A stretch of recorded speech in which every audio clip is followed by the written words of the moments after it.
ton of questions over here, so thank you. Before I forget, when we leave here, please don't loiter in here because the caterers, the amusement people, they've got to like move tables and yeah, so if we can like vacate to the corridors.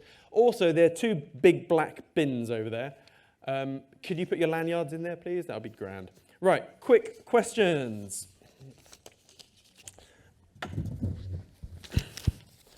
They're all folded up. First one. Who is this? Hydrogen. Ah, yes. So, someone's... where is she? I'm not sure if she's there. I was asked, why do I not talk about hydrogen? I always talk about electrification of stuff, and electric cars and batteries and solar. Why do I never talk about hydrogen? And the answer is simple. It is the most stupid way to go about electric cars. It is, there are so many ways. So first of all, hydrogen isn't a source. It's a story. How can I put this? So it's not an energy source, first of all. It's a storage mechanism. That's what hydrogen is. And so how do you get hydrogen? So you basically have to take water. You've got to knock off the oxygen, so H2O. You've got to knock off the oxygen. You then take the hydrogen. You then got to compress that in crazy pressures or liquefy it, which again takes even more energy. And how do you do that? So typically you use electrolysis. So if you're going to take, say, let's say you charge up an electric battery from the sun via a solar panel, and then use that energy for electrolysis to knock off the oxygen, dump the oxygen, keep the hydrogen, compress it in crazy pressures to keep it in gas form or to liquefy it, it's incredibly energy inefficient. So then it's very volumetric. So in order to store hydrogen, you have to have these vast cylinders, or even if you liquefy it, it's still vast. It's a pernicious molecule, so it tries to get out everywhere. It's odorless, it's invisible, it burns with an invisible flame. It has metal embrittlement, so it corrodes metals, and you can't even see it that well when it does start corroding, and it's highly flammable. I think we've all heard of the Hindenburg. What else was it? And also, when you look at efficiency levels, so if you take solar panels, charge up an electric battery, and you then go through the electrolysis or the steam regeneration process of converting, not getting the hydrogen, you lose, at best case scenario, 50% of the whole process. And there's some ways to create hydrogen which you use more energy than it takes to store. When you compare that to a solar panel, charging up an electric battery, and then that electric battery used to power the car, you keep about 70 to 80%. So the worst form of energy conversion is converting oil into petrol and diesel and then putting it in a car engine, an ICE vehicle, internal combustion engine vehicle. So if you look at total EROEI, so energy return on energy invested, you literally get back about 15 to 20%. Most of that energy is converted into heat. So an ICE vehicle, the combustion engine, loses most of its energy in heat and sound. So it's terribly inefficient.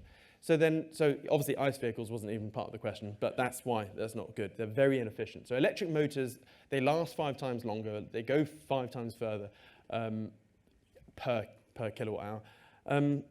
What was the other thing I was going to say? It's just dumb. There's someone very powerful out there that has got vast interest in hydrogen, and they're willing to push it as much as possible. They're pot committed. Someone very powerful, or a bunch of people, have got too much to lose with hydrogen going up, up the shitter. So they're pushing it. Like if you just look at methane or propane, they're far more efficient gases to convert into fuel cells. You honestly, so you have 20%, energy retention with an ICE vehicle. You then, best case scenario, 50% with hydrogen fuel cell.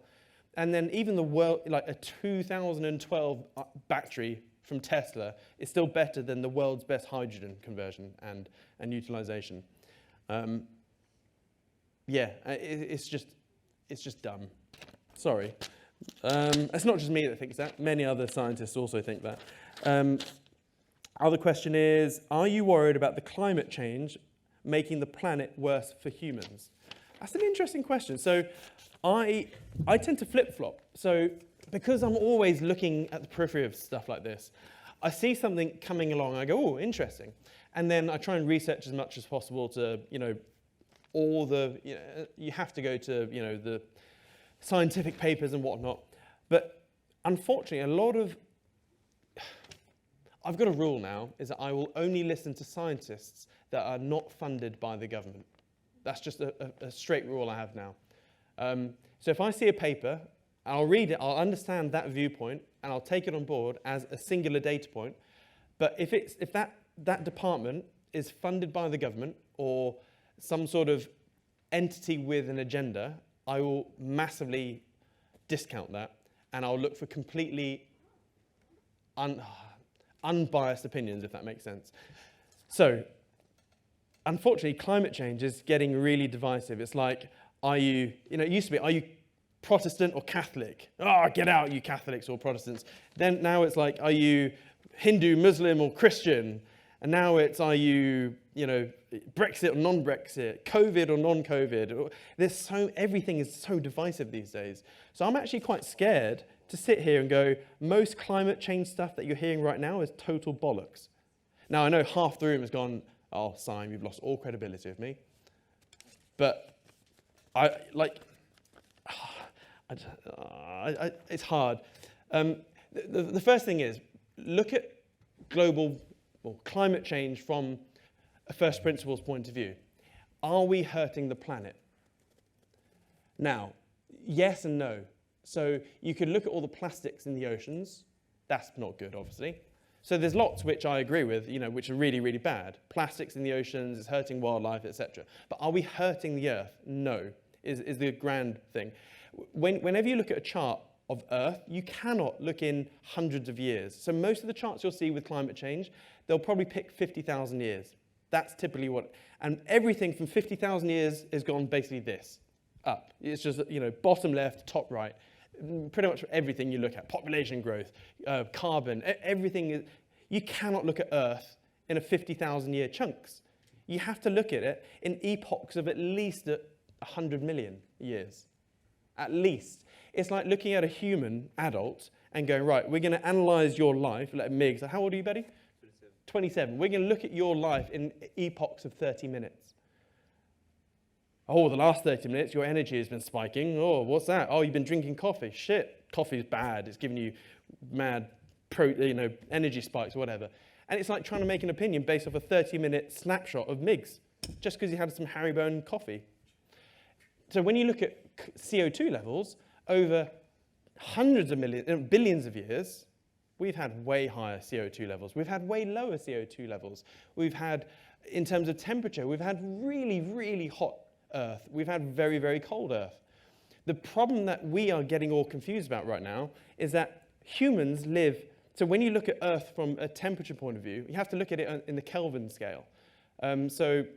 Minus 273 degrees Celsius is 0 Kelvin. So let's call it energy-less state of molecules, so not vibrating, let's say. We live in a narrow band of about 4 degrees. That's literally it. Humans will freeze to death and die if we're 2 degrees colder, or we will melt and perish if we're 2 degrees hotter. Obviously, not us ourselves, but the living conditions of Earth will change dramatically if we're 2 degrees colder, 2 degrees warmer. Simple as that. So what we're really getting our knickers in a twist is that, yes, humans are affecting stuff which could alter that really thin level of temperature change, potentially. Oh dear Lord, we're not here to learn about climate change, and I'm not a climate scientist, so yeah, let's just park that for now. Sorry? You should look at the chart. Yes, and I wish I did have more time to show you some charts, because it's very compelling. Because I always start with the official narrative, and then go, right, that's one side of the story, let's look at the other narrative. And by the way, I still am a pilot, and I like physics and science and stuff. And I know for a fact that Earth is an oblate spheroid. I've been at 60,000 feet, and I've seen the curvature of the Earth myself. I managed to get a backseat in an F3 once. That was beautiful. I've seen it. I know it. However, me being open-minded, I still put myself through 3.5 to 4 hours of flat Earth videos on YouTube. Honestly, you've got to be open-minded. Because I thought, right, am I being a stubborn, pig-headed pilot here going, like, is there something else? What am I missing? And I sat through 4 hours, roughly, of flat Earth bollocks. And I can stand here quite happily and say Earth is an oblate spheroid. So, yeah. So even me, and I was so pig-headed that, Earth is not flat, I still subjected myself to that drivel. But you have to do it with everything, right? No matter how strong your beliefs are. You should have very strong beliefs held loosely. That's my mantra. So write your opinions in sand, not titanium. So if you give me really good, contrary evidence, I will flip my opinion in a second. And you traders and RT, you've probably seen that on the markets. I'll have a very strong opinion about a crypto or a move or blah, blah, blah. And the next minute, I've pivoted my position. I'm now short or long. Question, do you think Elon Musk is Satoshi Nakamoto, and why? I do, actually. Why is a long answer. I'll have to collate some videos, but I genuinely believe Elon is Satoshi. Why not Elrond? Oh, yeah, so someone said, why don't you like Elrond, or why do you not talk about Elrond? You can insert any other coin here, by the way. There are loads of coins out there with amazing tokenomics. Elrond, for example, amazing. It's an amazing coin. It's got great tokenomics, but it doesn't have the community. Or it does have the community, it doesn't have the hype yet. It hasn't got any real triggers, it hasn't got the marketing, it just that narrative. It's what Elrond is missing is that narrative. Because it is actually a really good coin. But I haven't really put much money into it, First thing is I haven't actually looked at Elrond properly for a couple of years, but I know it is a good project. The price fluctuating quite a lot. The volatility of your coin doesn't mean if it's good or bad. It just means that we are in a very volatile area at the moment. Next question. With lots of regulations coming with cryptos and countries like China banning Bitcoin, do you think it's the end of days for Bitcoin and cryptos in general? Hell no, not at all. Is this a non-RT member that wrote this? I'm just curious. Yourself. So, are you an RT? You are. Please look at just previous trading pubs. I've covered this in great detail. I think there is very close to zero probability that is the end of days for Bitcoin. God, so many reasons. I can't think of a concise reason why it's not end of days for Bitcoin. One, it's a foreign currency to everyone, Bitcoin. It's like a foreign bank and currency to everyone. It's completely censorship resistant. It's never been hacked. No one owns the network. It's got no figurehead. Like, I'm a big fan of Ether, right? But what happens if Vitalik Buterin gets assassinated tomorrow? Or even worse, let's say Vitalik Buterin is ousted as some sort of paedophile tomorrow morning. What will happen to the price of Ether? It will crash, won't it? So there is some key man risk there with Ether. If Vitalik gets assassinated or he's a dodgy person, it's temporary game over for Ether price, so huge volatility. In terms of, is Bitcoin going to die? It's a bit like saying, is the internet going to die?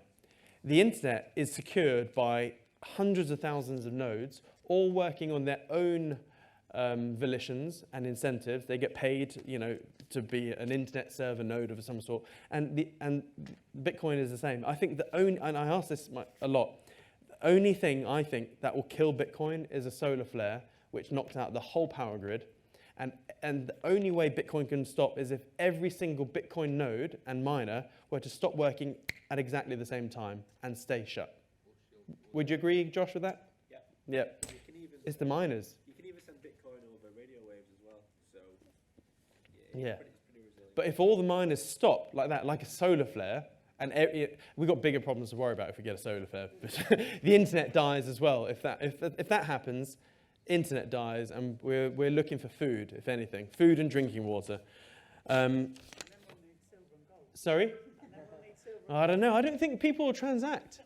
So here's another reason why I've really gone off gold and silver. I started reading loads of articles and books about Bosnia and the fallout with the Bosnian War. Because there were loads of people stranded in these war-torn cities that got shelled the shit out of. They couldn't escape, so they had to stay put. But a bit like parts of Ukraine. Was gold and silver the currency of transaction in Bosnia? No, it wasn't. It was guns, ammo, food and water, and detergent. Liquid, washing up liquid and detergent became currency. I still don't understand why, but it did. And the worst story I heard in Bosnia is that food and water became so scarce that there was this one guy had a small daughter. It was just him, his wife died. He had a small 6-year-old daughter, something like that. And he found out that his cousin had a can of Coke. He killed his cousin for that can of Coke just to feed his daughter. Crazy. Like, humans are literally 2 weeks away from turning to civilized entities to chimps. Literally 2 weeks. That's how long it takes for civilization to go absolute Pete Tong. So, yeah, war's shit, basically. Last bunch of questions. These are all business questions, which are good questions. What are your thoughts on Facebook marketing in 2022, 2023? It's really valid because at the beginning of the day, I started talking about business, right? With Facebook and Facebook and Apple going at loggerheads, and basically Apple going to Facebook, you can no longer track Apple users, etc. It basically screwed over Facebook marketing in one fell swoop like that.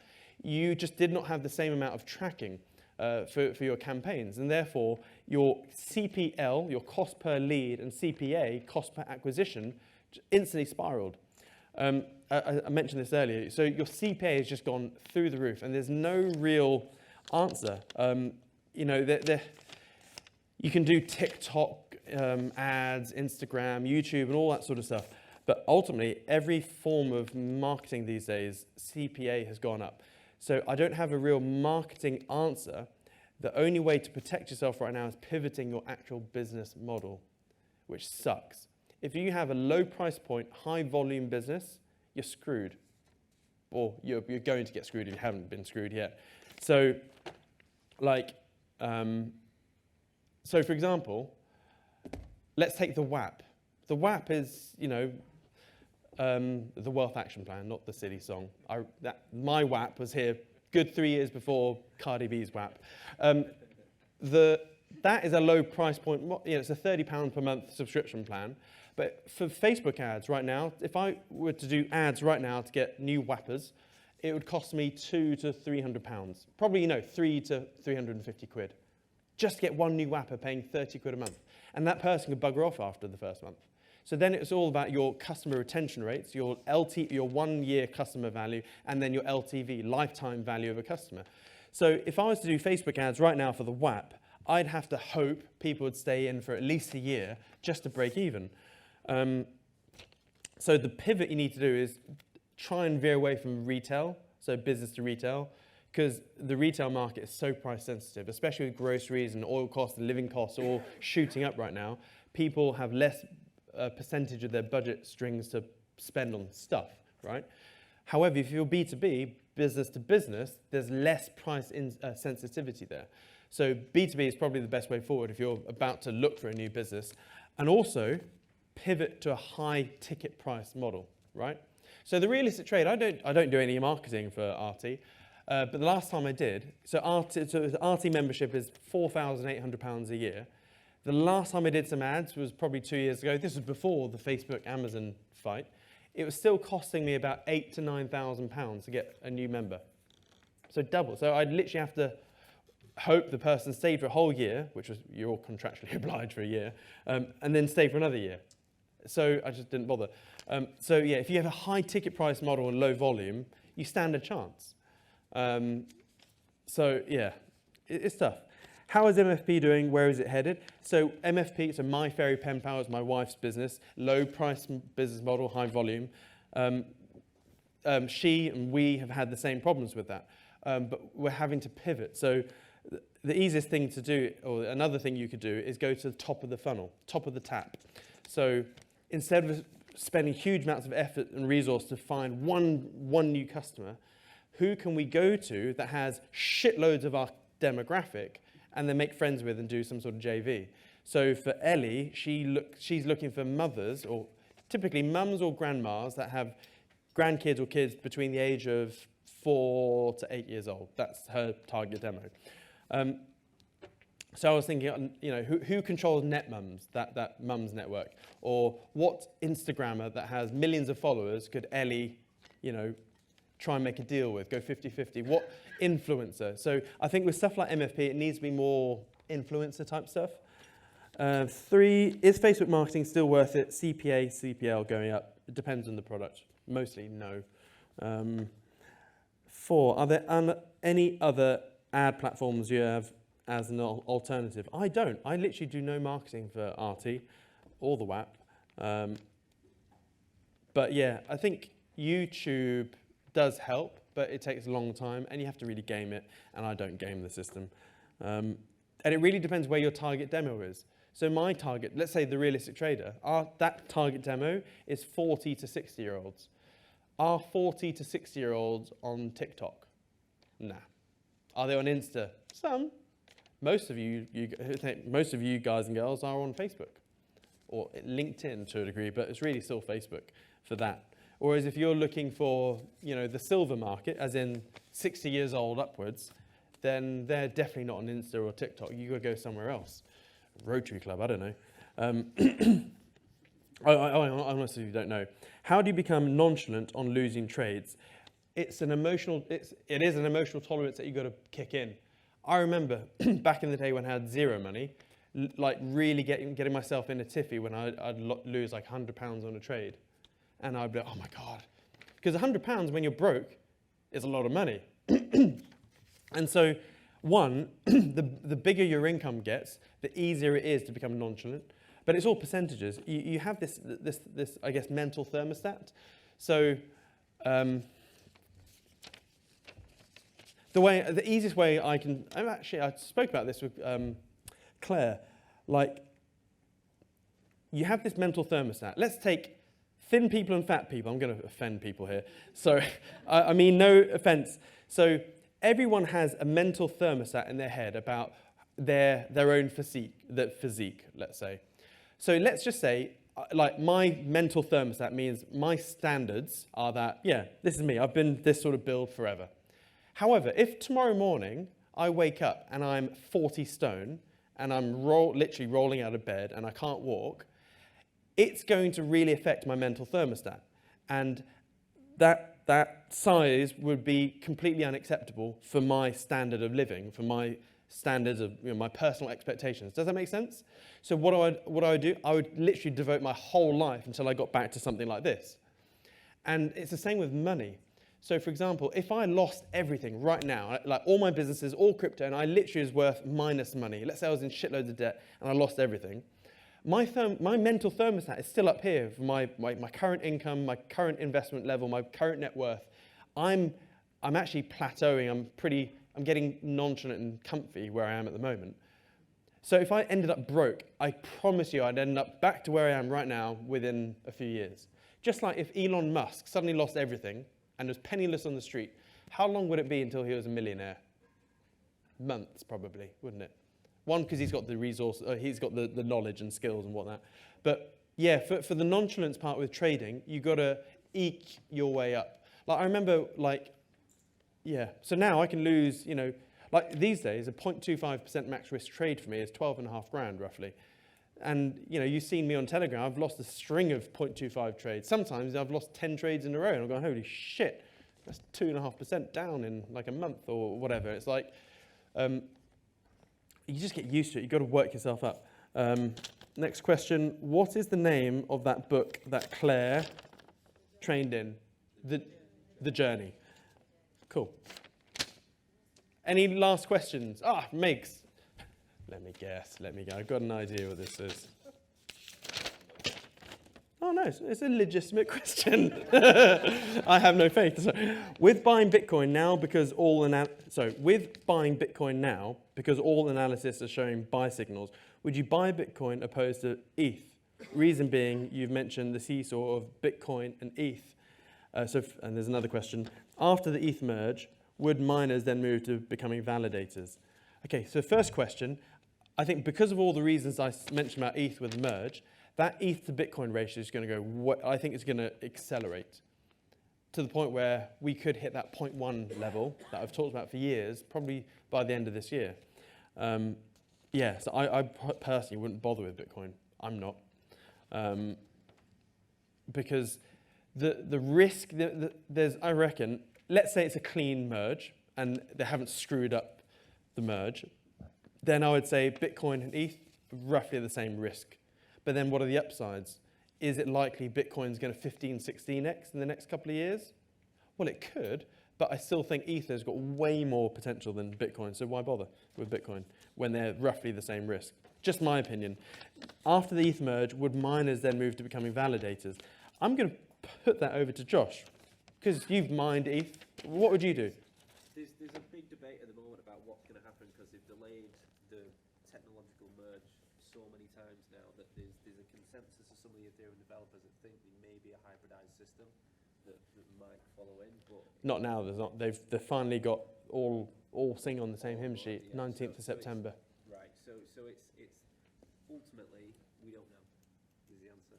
Yeah. So we'll have to see what happens. But when the staking comes on the network, that's when the majority of people are going to put the money. I think they'll probably just move to another coin, wouldn't you? Yeah. Yeah. Yeah. Things like Flux, Ergo, Raven, Stuff like that. So there'll be a lot of the compute infrastructure that's set up for Ethereum. So things like Ethereum Classic will probably do quite well because That's still proof of work, yeah. and still proof of work. So there's a lot of there's billions of dollars of infrastructure deployed, which is effectively going to be looking for new homes. So I think over the next 12 months there'll be lots of these other coins that take advantage of that equipment. Yeah. And have you thought of becoming an ETH validator? Because you need less kit. You do, yeah. It's probably not going to be worth it for most people because there's going to be places like Binance or other big platforms where you can take a lot of the advantage for very little of the messing about. Yeah. The only problem is with ETH2 is you get punished if the validator's not got the right Correct, you upside. get slashed. So you've got more downside than upside for the average person. So Yeah. it's probably going to be easier to use the big third parties for the majority Yeah. of people. But then you're storing a big chunk of your wealth on a third-party platform like Binance. And with the validator, you have to lock in 32 ETH to set up a validator. Yeah, so yeah, pros and cons. Yes, Johnny. Just a couple of ones there. They might do a hard fork of ETH. So if you're holding ETH, they nearly hard forked it just before the London thing. But if they do hard fork it and you've got ETH, then you'll get another amount of ETH. Yeah. BTC. And also you can do staking on Rocket Pool. So you can just stake a small amount of ETH as well. You don't just stake. Yeah. So the last time I checked, I don't think they're going down that hard fork route now. Because they're on the Gurley, I can never say it, the Gurley testnet. Yeah. I think a couple of months ago that was on the cards of the hard fork. I would be incredibly surprised if there is a hard fork. Yeah. Yeah. Yeah, maybe if they did, because they needed it before, but they kept it. Yeah. But if they do, and you're holding ETH, you've got Yeah. Bit like when Bitcoin Cash came around. Yeah. So cool. Yes. There was another question. Yes. Right. I'm sure you said right at the top somewhere that you didn't like Ripple. Yeah. Okay. Let's talk about Ripple. I always get abuse about Ripple because 4 or 5 years ago I chatted shit about Ripple, and like a lot of people thought, oh, Ripple's there to take out Bitcoin, and it isn't. It's completely different purposes. And then a lot of people said, oh, it's going to be the new currency of the world. It isn't. Ripple originally was there to take out SWIFT for interbank settlements. That was originally the original use case. But the main reason I didn't like it is because Jeb McCaleb, he fell out. He was one of the founders. He split up, and he had billions of XRP. And he couldn't just dump it in one go. So he was on a set divesting schedule, and he's been constantly dumping billions of XRP every year for 4 years. He's now out of the picture. I think he finally sold his last chunk of Ripple or XRP a few weeks ago. So that constant sell pressure is one of the things I didn't like. It was this huge constant sell pressure. And also at the time, Ripple Labs still had like 50% of the supply locked up. But now I think a lot of it has changed. So being completely open, I will have another open-minded look at it with fresh eyes. And unfortunately, I'm still acting on similar opinions from previous stuff. I haven't actually looked at it, but as in recently. But now there's no sell side from Jeb, then maybe good. But when I compare it to Ether, I can't see anything that beats Ether. I literally can't. For the same risk to reward and risk adjustedness. Do you know anything about the SEC case and how that might affect crypto? Oh yeah, the SEC has been crawling all over Ripple for years now. So, sorry? Ripple won. Sorry? Ripple won the case. They won. Is it still going? There was some, they called the bluff of the SEC. They actually got, SEC said they thought it was security. Yeah. So how many of your, they subpoenaed the records, how many of your staff members invested in this illegal security? Yeah. And quite a lot of people working for the SEC bought Ripple. Int- All over the place. I still think there's still some sort of legal thing hovering. Going on, but I know Yeah, maybe the SEC is appealing it. I don't know. maybe. But once the SEC is out of the way and Jeb's now out of the way, maybe. But I don't know. I just want to put money where there isn't legal stuff going on at the moment.